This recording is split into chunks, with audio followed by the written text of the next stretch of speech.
Evening everyone, Ian from DIY Home and Gardening. It's the 20th of June. It's been ridiculously bloody hot today, and well, I thought I'd come up the allotment after work and lift the potatoes. So let's turn the camera around and have a look, shall we?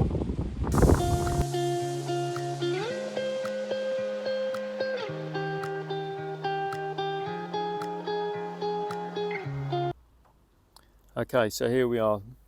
This is the bed full of potatoes, companion planted with onions as well, just trying to maximise use of the bed. Now, the potatoes I went with were second early called Acoustic, which is a great variety. Certainly a lot more tolerant of the weather we have here in Essex, and it's bred to have good blight resistance and consistent yield as well. And then I've interplanted that with onions, a variety called Stuttgarter Giant, which is a spring planted type, and you can see that it's done pretty well, to be fair, in places. Probably the ones in the centre have definitely got crowded out by some of the potato foliage.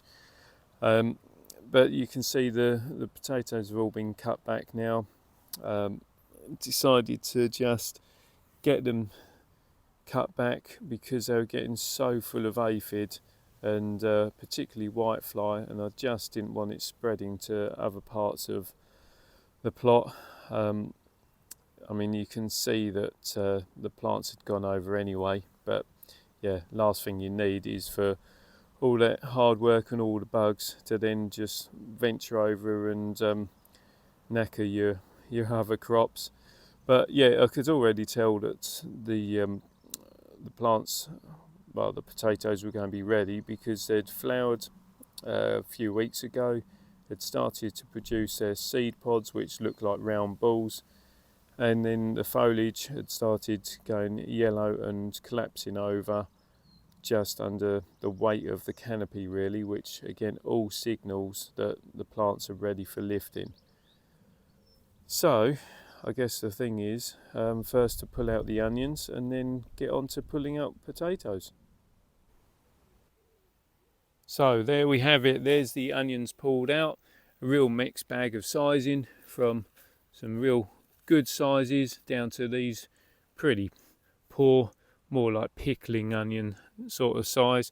But the aim really of planting these was, well, one, to test the variety for myself as a spring planted onion, but also to see whether I could increase the amount of food crops yield, if you like, from a given space.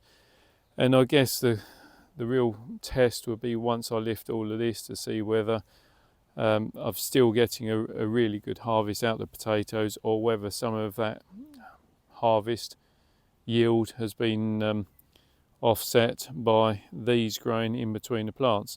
So for lifting these, as always, I'm going to be using my trusty board fork. So this has a narrow top to it, a narrow neck, which is this piece, shallow tines, which is quite important. I mean, you know, for potatoes it's obviously handy to have some longer tines, but this is quite good for first earlies, second earlies, because within the plant itself, the potato fruits, tubers, are always produced around where you plant your initial potato, so the crop's never going to be that deep. And also the tines are pretty close together, which again for smaller potatoes like first early, second early, even the main crop, to be fair, it does mean that you're not going to be slicing through the potatoes, impacting the potatoes too much, and you're going to hopefully not miss so many. So I guess the time has come to pull some out.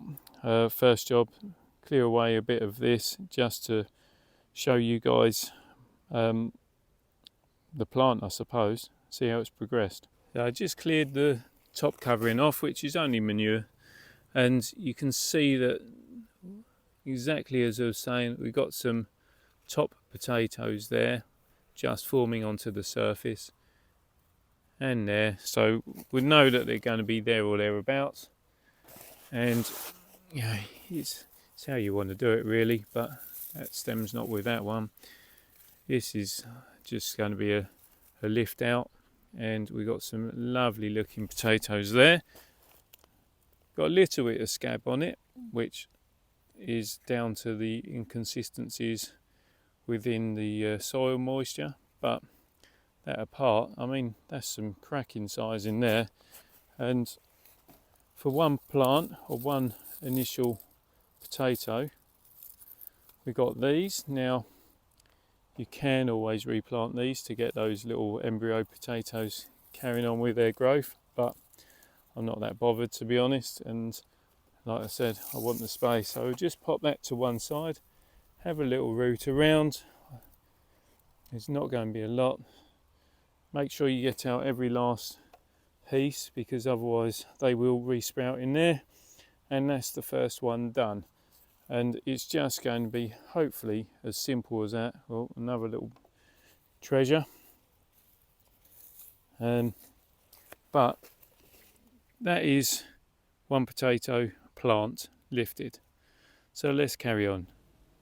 Halfway stage, slightly feeling it in the back already, and so what I tend to do, pull the plant out as demonstrated, and then I just use the fork to then work in from a slightly further away point. Just get the fork in and down, and then flick the soil up just to expose any potatoes that there might be within the ground.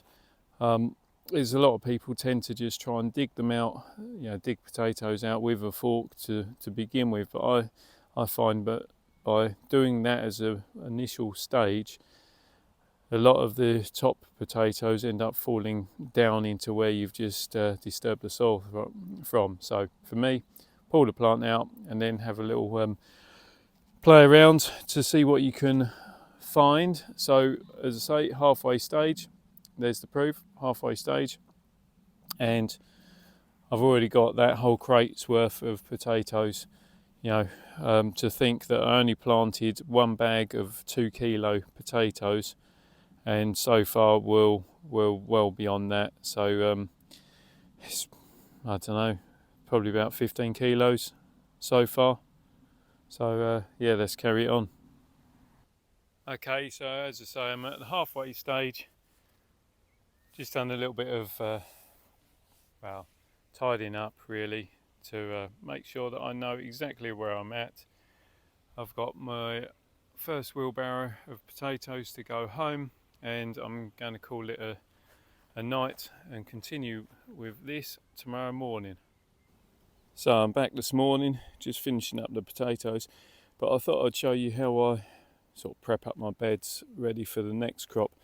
So I've already done that section, which is basically putting manure to the base of the bed, and then the soil goes on top, and that just allows for more organic matter to the base. It's helping to alleviate the compaction on that soil, and also allowing me to fill the beds at the same time. So what I'm doing is I'm basically taking off the manure mulch that I used on these potatoes and chucking it in the bottom of that trench, and then adding some fresh manure on top of that.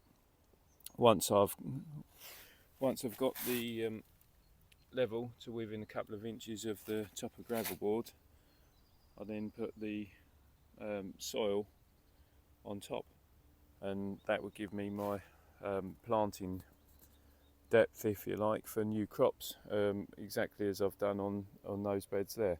So just thought I'd let you into kind of how I'm doing my prep work still, just really trying to improve the soil and bulk up the volume.